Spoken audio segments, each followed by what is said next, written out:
ఈ white card విషయంలో అధ్యక్ష, చాలామంది ఇదివరకటి నుంచి వైట్ కార్డ్స్ ఉండి అర్హత లేనప్పటికీ కూడా వైట్ కార్డ్స్ పొంది ఉన్నారు అధ్యక్ష. అసలు వైట్ కార్డు ఉండటానికి ఎంత అమౌంట్ ఉండాలి? What is the difference between a poor person? What is the difference between what is meant by BPL? Middle income అంటే ఏంటి, అబవ్ ఇన్కమ్ అంటే ఏంటి అనేది క్లారిటీగా ఈ రాష్ట్ర ప్రభుత్వం ఒక నిర్ణయం తీసుకోవాలి అధ్యక్ష.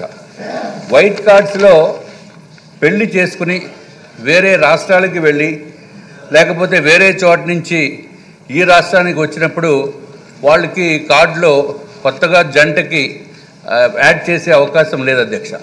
దాని వలన ఆరోగ్యశ్రీ కార్డు, మెయిన్గా వైట్ కార్డు అంటే ఏదో కేవలం బియ్యము సప్లై గురించి కాదు అధ్యక్ష, కేవలం హెల్త్ రీజన్స్ ద్వారా దాని గురించే వైట్ కార్డు మీద అందరూ కూడా ఫోకస్ పెడుతున్నారు అధ్యక్ష.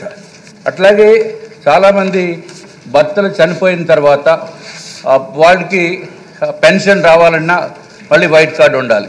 వాళ్ళకి ఏజ్ 60 years దాటినప్పటికీ కూడా పెన్షన్ రావట్లేదు అధ్యక్ష.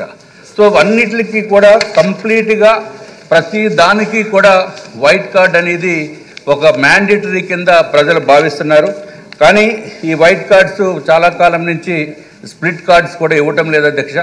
దీనికి ప్రభుత్వము త్వరితగతిన చర్యలు తీసుకుని అసలు ఇన్కమ్ని ఫిక్స్ చేసి మళ్ళీ ఒక్కసారి రీసర్వే చేసి టోటల్గా కార్డ్స్ సిస్టమ్ని రీవ్యాంప్ చేస్తే కరెక్ట్ ఒక ట్రాక్లోకి వస్తుందనేది మా యొక్క అభిప్రాయం అధ్యక్ష.